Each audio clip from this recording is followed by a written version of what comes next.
da Democracia segue debatendo a luta pela igualdade e pela diversidade no mundo da política e da sociedade em geral.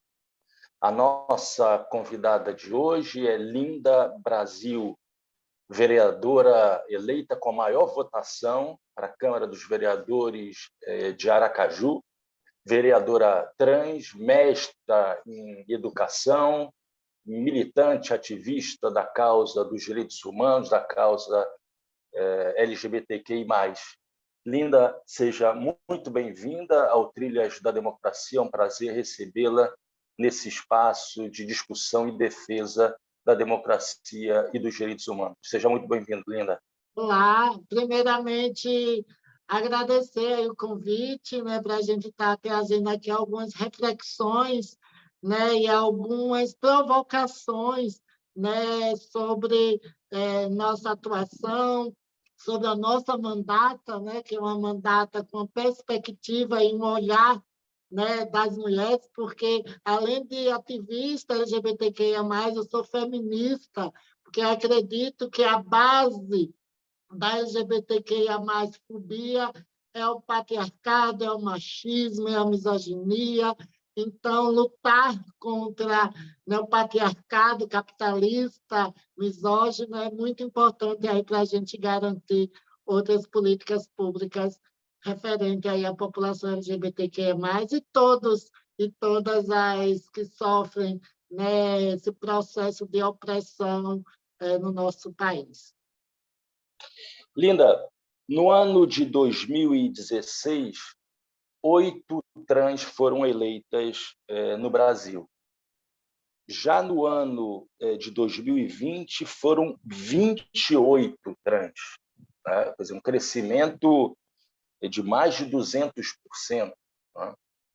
Eu gostaria de te perguntar como é que você explica o fato desse salto, desse importante salto do número de representantes mulheres trans, num contexto histórico marcado pelo avanço do discurso e das práticas transfóbicas impulsionadas, incentivadas pelo governo Bolsonaro e pelos seus seguidores, os bolsonaristas. Né?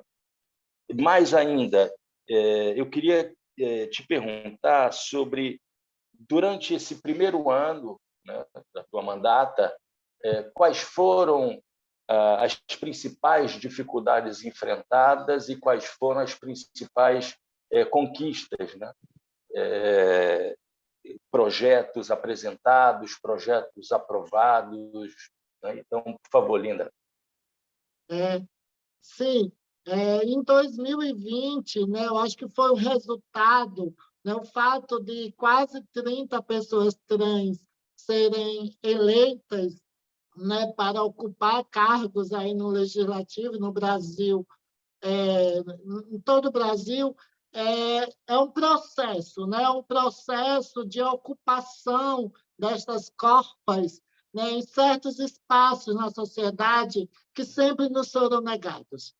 No caso, eu que vi, né, de um lugar, né, de que minhas falas, minhas vivências não eram escutadas, né, que sempre fui excluída, invisibilizada, poder ocupar uma universidade. Eu sou a primeira mulher trans, Marco, a ocupar também a Universidade Federal de Sergipe.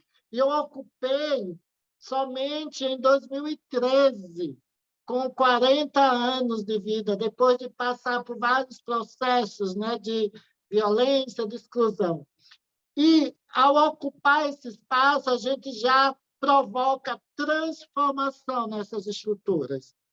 No primeiro dia de aula, eu fui impedida, né, de ser tratada pelo meu nome social na época, né, que hoje já é meu nome de registro civil, e a partir desse impedimento e a minha necessidade e a minha coragem de me manter naquele espaço, eu acabei entrando com processo administrativo e esse processo administrativo gerou uma portaria que regulamentou o uso do nome social para todas as travestis e mulheres trans naquela instituição. E, a partir desse episódio, começou a gerar vários processos, várias iniciativas para discutir temas importantes, a questão trans, né, a questões que têm a ver com a violência que nós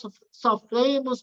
Foram desenvolvidos vários projetos, pesquisas, né, TCCs, mestrados, a universidade, junto com o movimento social, que eu faço parte, outras pessoas trans, organizaram a Semana da Visibilidade Trans, aqui no estado de Sergipe, juntamente com a universidade, com a OAB, né, com o Conselho Regional de Psicologia e outras instituições. E isso acabou gerando uma conscientização, um empoderamento de pessoas como eu.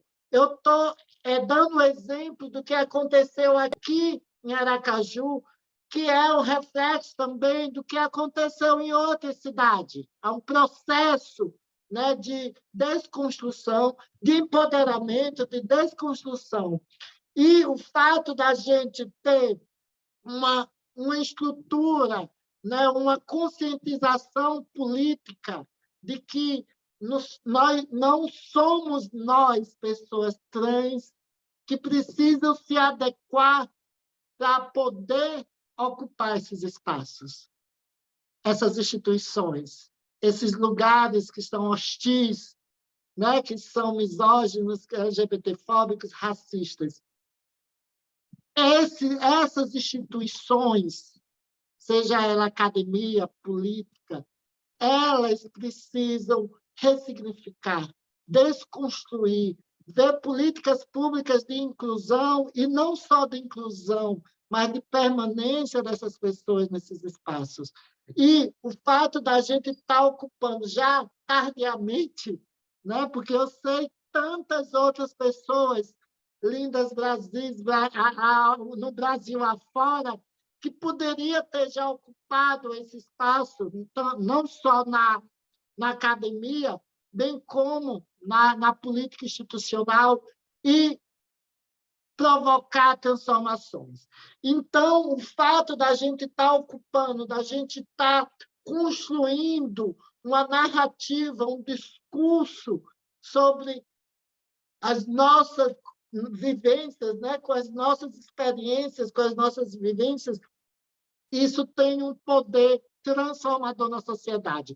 E foi isso, juntamente com outras questões de empoderamento, né? Eu estou falando em relação às pessoas trans, mas está tudo interligado às pessoas, às mulheres negras da periferia, a população negra auto-organizada, as mulheres, né? Até o próprio movimento LGBTQIA+, feministas, começaram a ressignificar, né, as suas lutas, incluindo, no caso, pautas interseccionais dentro do movimento feminista. Eu também fui a primeira mulher trans a adentrar um coletivo auto-organizado de mulheres cis até então, porque o coletivo de mulheres de Aracaju, até 2014, só era composto por mulheres cis. Eu fui a primeira mulher trans. Aí já é um processo também,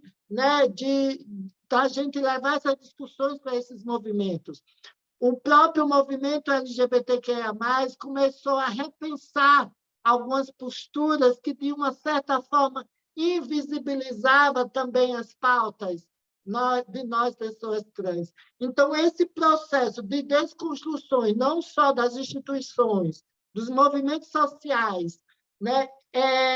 E também a ocupação de algumas pessoas, como a nossa querida Marielle Franco, que a Marielle, ela representa isso, esse movimento de ocupar esses espaços, e como ainda é perigoso para nós que somos mulheres LGBTQIA+, que somos conscientes do nosso papel transformador na sociedade, ocupar esses espaços. A gente pode, Marco, todas as ouvintes e ouvintes, até ser LGBT, ser trans, ser mulher, mas que você não questione esse sistema hétero, cis, normativo. A partir do momento que você tem embasamento, né, que eles dizem, né, que a gente tem, né, esse discurso, né, identitarista, né, ideológico de gênero, como se fosse algo, né, ruim para a sociedade, mas a gente está, de uma certa forma, questionando privilégios, né, que que foram estruturados na sociedade, né, através de comportamentos, e essas pessoas estão com medo, porque elas sabem do poder, né, das mulheres, das pessoas negras, da população LGBTQIA+, consciente do seu papel transformador. Então, esse movimento que gera, né, que partiu aí de ocupação, e também a partir, né, você traz 2016, quando Marielle também foi eleita, que eu também fui candidata e não consegui né, a legenda, o coeficiente eleitoral do partido para poder ser eleita, e com o assassinato de mulheres trans, ou de Marielle Franco, várias outras mulheres sentiram a necessidade e a importância da gente ocupar esses espaços. Então, gerou esse movimento aí de a gente se colocar com essa perspectiva, né? Com a perspectiva diferenciada, com a forma de pensar e fazer política de um olhar, né? De um olhar, né? De pessoas, de mulheres, aí, né? Principalmente as mulheres negras, as mulheres trans, né? Que sempre foram marginalizadas, estereotipadas. Então, isso é um movimento aí de fortalecimento, de empoderamento, e quando há uma tentativa... Linda, pelo que você fala, evidentemente, não foi um relâmpago em céu azul, em céu claro. Né? Na verdade, é resultado, fruto de um processo de resistência, de organização, de lutas, e que o ano de 2020, na verdade, expressa todo esse acúmulo que levou, por exemplo, é bom que se diga aqui, né, a tua eleição como sendo a mais votada em Aracaju, mas também em Belo Horizonte, a eleição por um outro partido, pelo PDT, da Duda Salabert. Né? Então, isso é de ser destacado, né? Em duas cidades, uma cidade da região Nordeste, uma cidade da região Sudeste, as duas vereadoras mais votadas terem sido mulheres trans.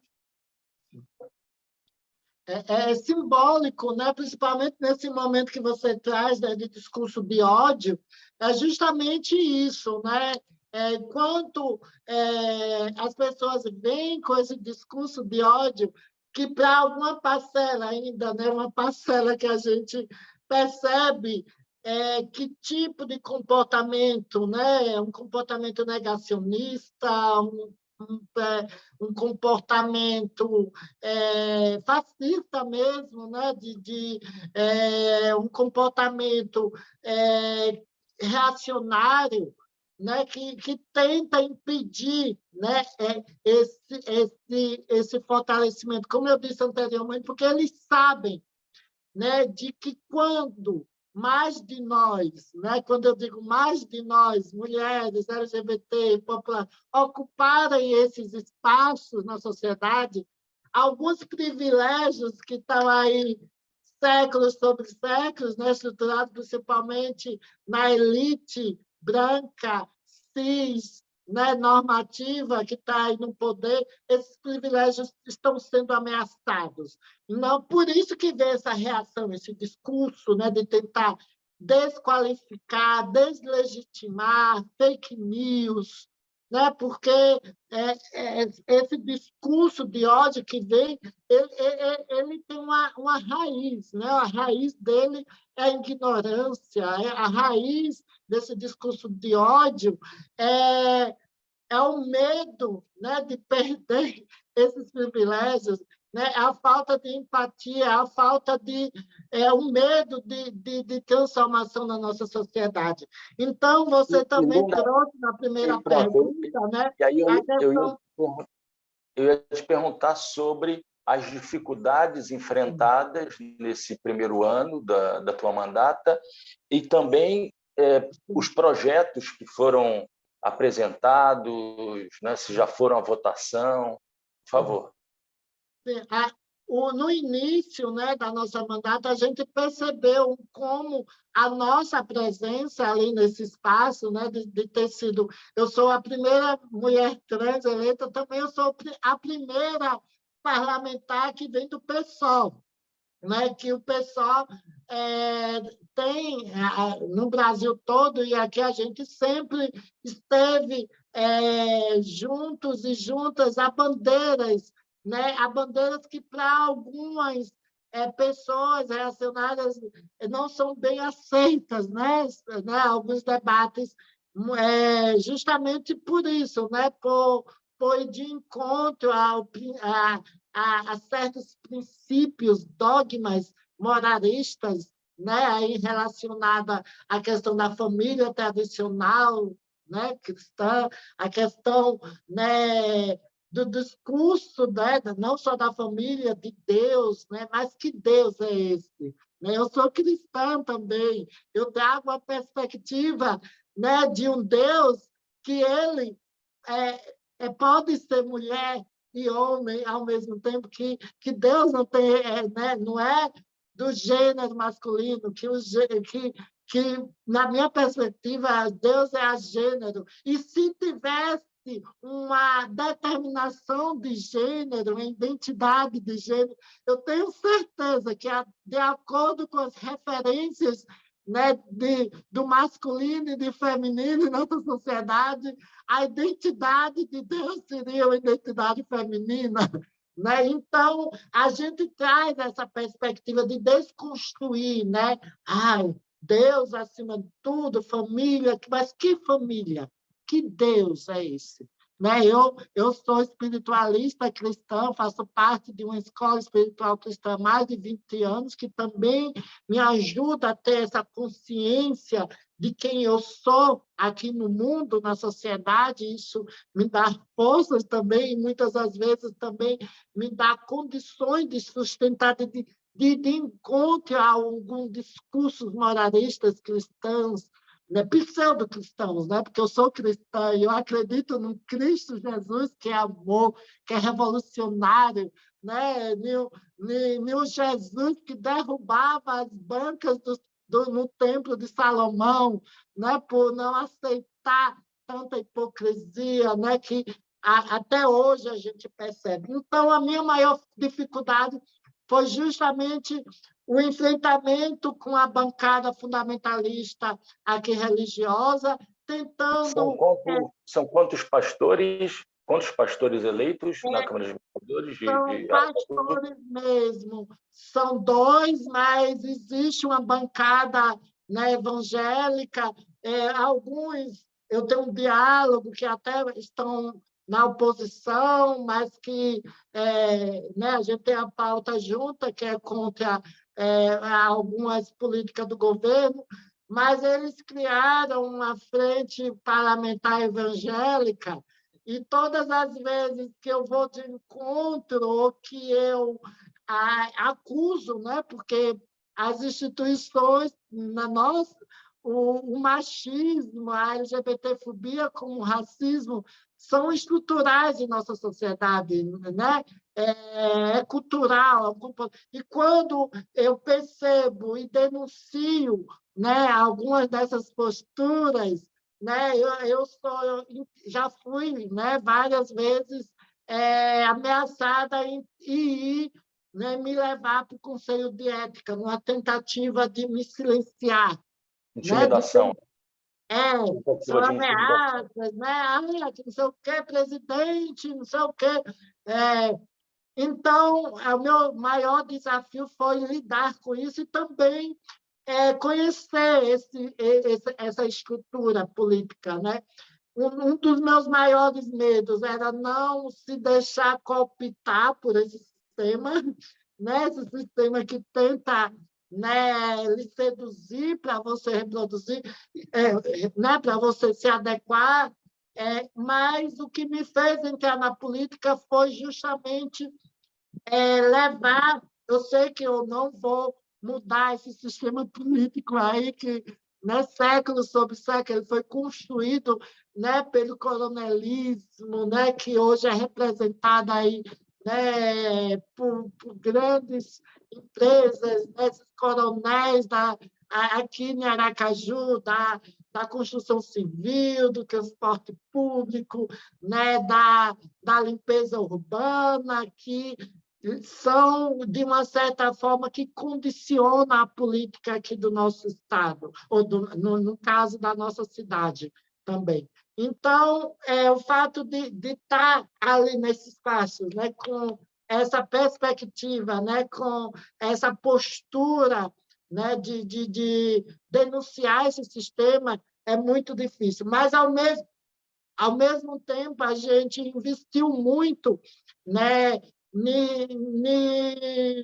trazer elementos que provocassem reflexões, não só para a sociedade, sobre o que é ser uma parlamentar, o que é ser uma vereadora, né, que não colocar. A gente usou muito da comunicação para, né, para levar essa conscientização sobre o papel e a verdadeira atribuição, né, de um parlamentar, né, que colocar políticas públicas que beneficiem a população, cobrar do governo, né, no caso municipal, né, que execute essas políticas públicas, esses projetos, fiscalizar se o orçamento está sendo bem usado. Então, quando a gente traz isso, nessa consciência, e eu faço parte da oposição, de 24 vereadores, só tem 5 que são da oposição, 19 é da situação que está ali, de uma certa forma, juntos, né, né, sobre algumas pautas, né, principalmente pautas que têm a ver com o governo municipal, aqui, a administração aqui de Aracaju. E dos 5 da oposição, 4 são mulheres, isso aqui, Então, a gente acaba, de uma certa forma, sendo ameaça dupla, né? Tanto por ser da oposição, tanto por ser a grande maioria mulher. No caso, eu ainda tenho uma questão que é de ser da oposição, ser da esquerda, que somente eu e outra vereadora são da esquerda, da oposição só tem nós duas, que somos da esquerda, que tem que vem né, dos movimentos sociais, que vem dessa consciência política. Então, a gente, mesmo com essa dificuldade... Mas eu imagino, Linda, para quem entrou sempre não pedindo licença, mas com o pé na porta, como, por exemplo, quando você, o primeiro dia, o relato do teu primeiro dia na Universidade Federal de Sergipe, quando ainda constava um outro nome que não era o teu nome social na lista de frequência, e você ter que ir até o professor, a professora, para solicitar a mudança do nome e depois ter resultado numa política da universidade de reconhecimento do nome social. Essa luta hoje travada é uma luta que você já traz na pele, né? E, a propósito de lutas, eu gostaria de ler um trecho de uma entrevista que você deu ao Brasil de Fato, logo após a tua eleição, em 2020, e eu gostaria de ler um trecho. Abre aspas. Eu fui empurrada para viver na prostituição. Já me fingi de morta para sobreviver a ataques de violência que já sofri na vida. Estou com 47 anos e digo que sou sobrevivente. Já sobrevivi 12 anos, porque a expectativa de vida da população trans no Brasil é de 35 anos. Fecha aspas. Nesse fim de semana passado, né, ocorreu o primeiro assassinato, o assassinato da primeira travesti no ano de 2022 em Maceió, uma travesti chamada Jasmine da Silva, que tinha 20 anos e foi morta a facadas. Mas eu fiz questão de dizer o nome, Jasmine da Silva, para que não se torne apenas mais um número na estatística, mas a sua idade comprova aquilo que você disse nessa entrevista ao Brasil de Fato, sobre a expectativa de vida das travestis no Brasil. Eu te perguntaria, Linda, qual é a situação hoje da violência física, violência simbólica contra transexuais e travestis nesse nosso Brasil de Bolsonaro, governado por Bolsonaro, e que tem uma presença ainda bastante considerável de mentes bolsonaristas andando por aí, né? Como que saídas dos bueiros das cidades, né? E o que tem sido feito para combater essas violências, violência física, né, e violências simbólicas? Sim, é muito, muito difícil a gente mudar essa estatística, né? A gente, de acordo com a ANTRA, que é a Associação Nacional de Transsexuais e Travestis, é uma média de uma travesti ou mulher trans ou pessoa trans é assassinada em cada 2 dias, né? E muitos desses assassinatos ele vem com requinte de crueldade muito grande, um requinte de muito ódio, de muita perversidade. E esse ódio, essa perversidade é construída, é gerada a partir de falta de informação, né? Falta de um debate. E também, né, eu acredito, como eu já tive vários relatos, né, que muitos desses assassinatos, né, porque tem um dado que é muito alarmante, que quase 1/3 desses assassinatos são ocorridos dentro do âmbito familiar. Existe até dentro de espaços, né, como a família, a escola, que deveria acolher, proteger, amar, esses espaços são espaços violentos. Por isso que acaba, né, muitas de nós de sair, né, desses espaços, como da família, das escolas, né, e não ter oportunidade no mercado de trabalho, e são empurradas compulsoriamente desde cedo para a prostituição, né? 90% das mulheres trans e travestis estão compulsoriamente ainda, infelizmente, da prostituição. A gente não tem dados recentes, mas eu sou muito otimista. Eu acredito que está havendo uma mudança significativa desses dados, justamente apesar de muita violência, apesar de muito ódio, porque, como eu disse antes, você até pode ser trans, você pode ser até mulher, pessoa negra, mas você não questione, você não denuncie, né? Você aceite que está tudo ok. Mas, a partir do momento que você coloca a sua cara a tapa, né, que você se expõe, né, você fica mais vulnerável. E isso está acontecendo. Né? Existem 2 movimentos. Esse movimento de colocar, né, de empoderar, de lutar, e isso tem consequências que muitas das vezes são né? São violências.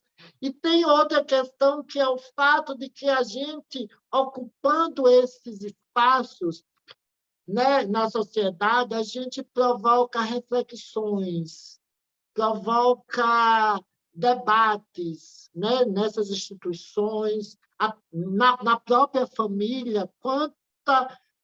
Quantos depoimentos já recebi de pais de pessoas trans que vieram me dizer que, se não me conhecesse, se não conhecesse minha história, de outras amigas minhas, né, eles não sabiam lidar com os seus filhos, suas filhas trans. Eu vejo hoje já muitos pais e mães, irmãos, tendo amor, né? Eu, graças a Deus, apesar, né, de ter já sido empurrada para a prostituição, de ter me fingido de morta, como você trouxe aí no relato, eu ainda tive esse acolhimento da parte de uma grande boa parte da minha família, principalmente minha mãe, minhas irmãs, mas outras nem isso têm. E quanto isso é mais difícil, né? A falta dessas pessoas, de uma família, né? Porque você acaba se sentindo sozinha, né? Mais vulnerável, não tem ninguém que lhe ajude. Então, o fato de que essas instituições estão se adequando com políticas públicas, como a portaria, algumas famílias já estão tendo referências, nós estamos ocupando espaço na academia, nas artes, né? A gente tem aí um movimento de pessoas trans também, né, fazendo arte, né? Porque eu vejo a arte também como uma ferramenta de resistência, de conscientização, né? Então, essas ocupações geram, né, uma desconstrução, né, de pensamentos de violência, de intolerância, de ódio, né? A gente está vivendo um paradoxo no Brasil, né? Ao mesmo tempo que o discurso de ódio aumenta, né, por causa desse governo aí fascista, reacionário, existe outro movimento, né, dessas famílias que até há pouco tempo atrás não compreendiam, de outras meninas trans e travestis de não terem referência, né, de não ter visto. Eu mesma, na minha época, eu até tive dificuldade, porque a gente tem dificuldade de autoaceitação, justamente por isso. Eu não tinha referência. Eu dizia, eu não quero ir para a prostituição, porque, para mim, estava intrínseco à condição. Na minha época, década de 90, quando eu comecei a me perceber e me afirmar publicamente a minha identidade de gênero, eu não tinha referência. A gente tinha alguma coisa na TV, mas era, ai, Roberta Close, a mulher perfeita, mas não tinha uma referência assim, de uma trans na academia, na universidade, na política, nas artes. E hoje a gente já tem, né? E isso gera, né? Mas um, um processo a médio e longo prazo, né?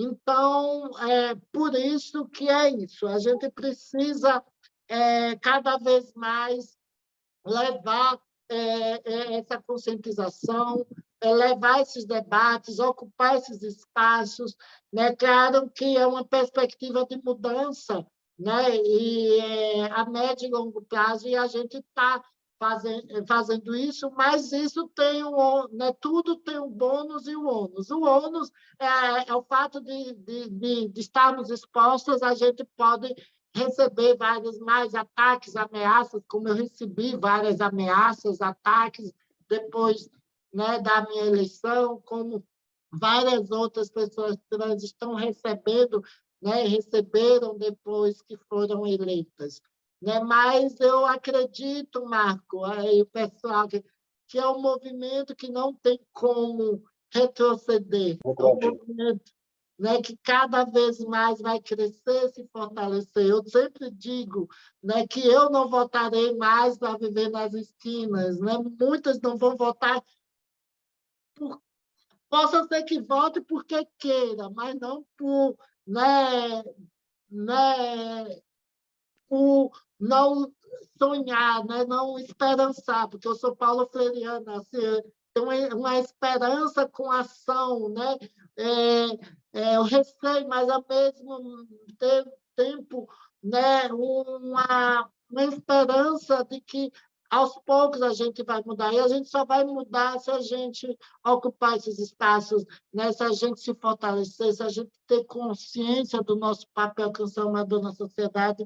Então, eu acredito que é isso.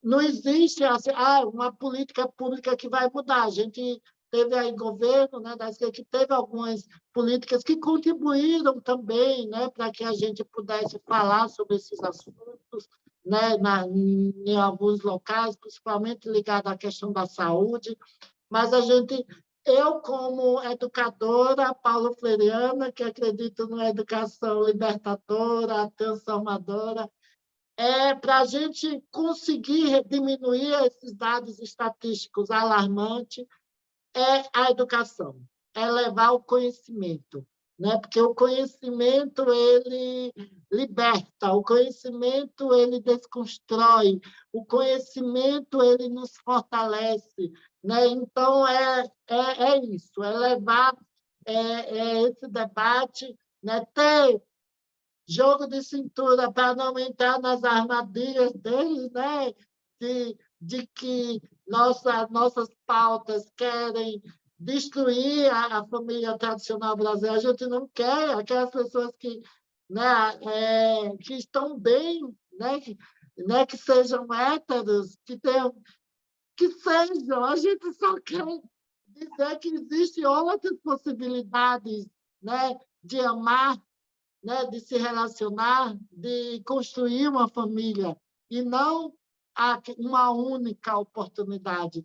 E eles distorcem os nossos discursos, as nossas narrativas, as nossas lutas, porque eles sabem, né, que eles não têm argumento para ir de encontro. Então, a única forma que eles acharam é distorcer a verdade, é vir com fake news, com mentira, né, com negacionismo, mas aí a verdade sempre vence, o amor sempre vence, né? E é isso, eu acredito. Apesar disso tudo, eu tenho essa perspectiva, eu sou muito otimista e eu acho que a médio e longo prazo a gente vai ter mudanças significativas.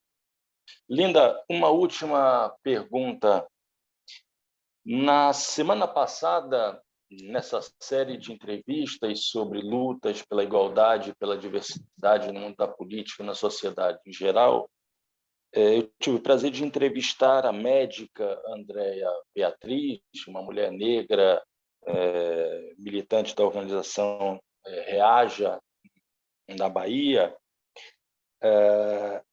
e foi feito um comentário após a exibição da entrevista, em que se diz o seguinte: toda vez que uma identitarista fala da munição a Bolsonaro e o bolsonarismo, o que você teria a dizer a essa pessoa que fez esse comentário em relação à entrevista de Andréa Beatriz? Aqueles que fazem a defesa, né, desses sujeitos sociais, desses sujeitos históricos que foram silenciados pela história, silenciados no campo dos direitos, quando falam, são responsáveis pela ascensão do fascismo. Eu gostaria de te ouvir nesse momento de encerramento dessa nossa entrevista.